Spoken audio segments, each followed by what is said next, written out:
Welcome back, everyone, for another deep dive into the Penrose effect. Yeah, this time we're taking a look at chapter 2. Shadows in the mirror. Ooh, that's ominous. It is.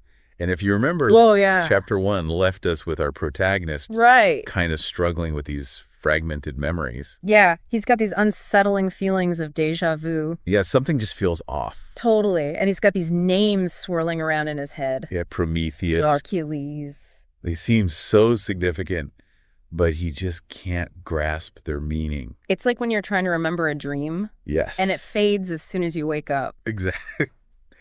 So, chapter 2 opens on this really foggy morning. And right away, the author kind of sets this stage for a heightened sense of mystery and dread. Oh, I love that. I know. Let's jump into the opening lines. Okay, sounds good. The next morning dawned dull and gray, the world outside my window wrapped in a thick fog. I dressed in silence, my mind still lingering on the fragments of memory that had surfaced the night before. Prometheus, Hercules. The names buzzed in my mind like static, their meanings just out of reach. It was like looking at a faint reflection in a shattered mirror, the pieces barely holding together. I made my way to work, the streets empty, shrouded in mist that seemed to absorb sound. The entire city felt muted, as if the world were waiting, holding its breath. Each step felt heavy, weighted by an anxiety I couldn't shake, a gnawing sense that something was closing in on me. When I arrived at the office, I barely noticed the usual noise and bustle around me. My thoughts were too fractured, my focus drifting between the present and the shadows of last night's dreams. As I sat down at my desk, a wave of déjà vu washed over me, stronger than any I'd felt before. It was as though I had lived this exact day, this exact moment, 1,000 times before. Halfway through the morning, I spotted Lila across the room. She was watching me with that same curious intensity I'd noticed yesterday, her gaze sharp, searching. I felt a strange urge to talk to her, to ask her what she knew, if she knew something about the names, the strange familiarity that had haunted me since that morning at the coffee shop. As if sensing my thoughts, Lila approached, her expression carefully neutral, but her eyes dark with unspoken questions. "Morning," she said, her voice soft but charged with something more. "Morning," I replied, hesitant, feeling a sudden vulnerability under her gaze. Lila tilted her head, watching me for a moment before speaking. "You look different today, like you're lost somewhere else." I laughed, trying to deflect. "Maybe I am. I didn't get much sleep last night." She studied me, her eyes narrowing slightly. "Sometimes," she began, lowering her voice, "when we're close to something important, the mind tries to protect us by keeping us distracted. Looping us back, making us forget what we're trying to remember." The word struck a nerve, a pulse of recognition vibrating through me. I didn't know why, but I felt as though she was speaking directly to the gnawing feeling inside me, to the fragments of memory that had slipped through the cracks. "What do you mean?" I asked, my voice barely above a whisper. She shrugged, glancing around as if checking to make sure no one was listening. Just that sometimes it's better to face what's in the shadows, even if it hurts. Her gaze softened, and she gave me a small, sad smile before turning and walking away. I watched her go, a strange heaviness settling over me. I didn't know what she meant by "what's in the shadows," but I could feel the truth of her words pressing down on me, urging me forward. The day dragged on, every hour stretched out as my mind kept circling back to the names, to Lila's cryptic words. I couldn't shake the feeling that she knew something, that she understood the strange echoes I'd been hearing in my own head. By the time the workday ended, I was exhausted, my mind frayed and tangled. But instead of heading home, I found myself drawn back to the alley where I'd seen the word Hercules painted on the wall. The street was deserted, the mist thickening as dusk settled in, casting a hazy glow around the buildings. When I reached the alley, my heart skipped a beat. The graffiti was gone. The wall was bare, stripped of the painted letters that had haunted me since that first morning. I ran my fingers along the cold brick as if the memory of the word would somehow linger beneath my touch. But there was nothing, only the chill of the stone and the strange emptiness pressing down on me. The silence of the alley was suffocating, and for a moment I felt a spike of fear, as though something were watching me from the shadows, waiting for me to remember something I wasn't supposed to. I turned to leave, but just as I did, a whisper floated through the air, soft and faint, like a breath in the stillness. "Prometheus." The sound stopped me in my tracks. I spun around, my heart racing, but there was no one there. The alley was empty, shrouded in mist, silent as a graveyard. The whisper had felt so real, so close, as if it had come from within my own mind. I backed away, my pulse pounding, and hurried back onto the street, my footsteps echoing in the quiet. The whisper lingered in my mind, circling like a predator, refusing to leave. I felt as though it had cracked something open within me, a hidden door, a dark room in my mind that I'd kept locked for years. That night, as I lay in bed, the fragments of memory continued to press against me, whispering in half-familiar voices, casting shadows across my thoughts.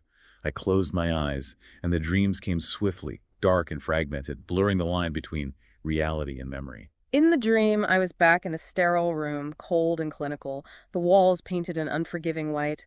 I sat in a metal chair, the back straight and uncomfortable, my hands clenched in my lap. I could feel the presence of someone else in the room, watching me with a detached intensity. A voice spoke, smooth and measured, its tone both soothing and chilling. Just relax. This is for your own good. The words filled me with a sense of dread, the kind that sinks deep into your bones. I tried to move, but my body felt heavy, as though weighed down by an invisible force.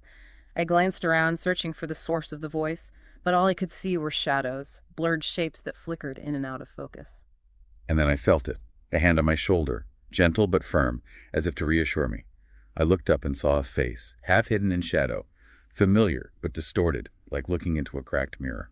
"You're safe here," the voice said, but the words felt hollow, rehearsed, as though they were meant to pacify me rather than comfort me.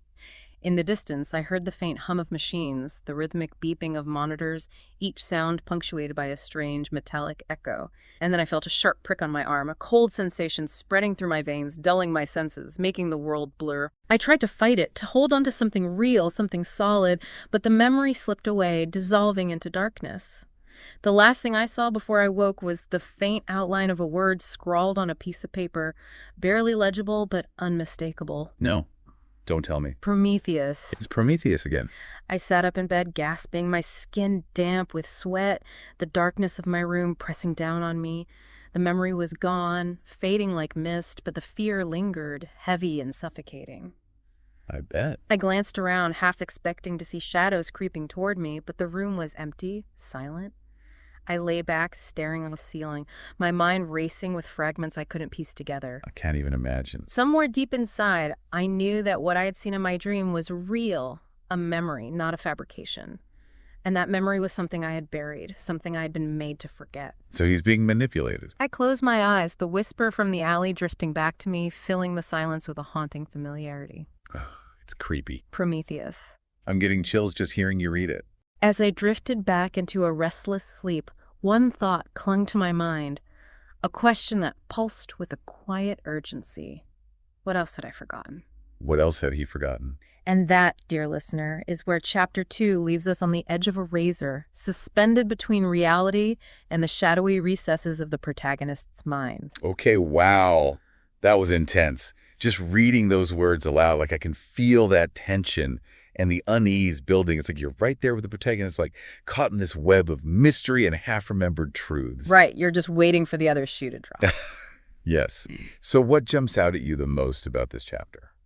Well, so many things, but I think that the thing that really struck me was the vanishing graffiti. Oh, yeah. Good point. It's such a powerful visual, right, of what's happening to his mind. Someone or something is deliberately erasing the clues. They're trying to keep him in the dark. Exactly. Right. It's like they're saying, don't look back, don't remember. And the fact that this happens right after Lila's warning about facing what's in the shadows, Yeah. it makes you wonder if she knows more than she's letting on. Definitely. Like, is she trying to help him? Or is she part of the conspiracy? Mm. What do you think, listener? Is Lila friend or foe? Oh, man. Yeah. Based on that title alone, the cracks deepen. Ooh, yeah. Things are going to get even more intense for our protagonist. For sure, those fragmented memories, the suppressed truths. Right. They're going to start bubbling to the surface. But whatever's lurking beneath the surface, oh, yeah. whatever's been buried in those shadows, Right. It's probably not going to be pretty. Oh, it's going to be bad. I know. I am both excited and terrified to see what unfolds. Me too. And listener, Yeah. what are your predictions for Chapter 3? What secrets are going to be revealed? We'll be back soon with another deep dive, Yes, we will. exploring the cracks deepen Ooh, yeah. Can't wait. and unraveling more layers of this psychological mystery. It's so good. Until then, keep those theories coming and stay curious. See you next time.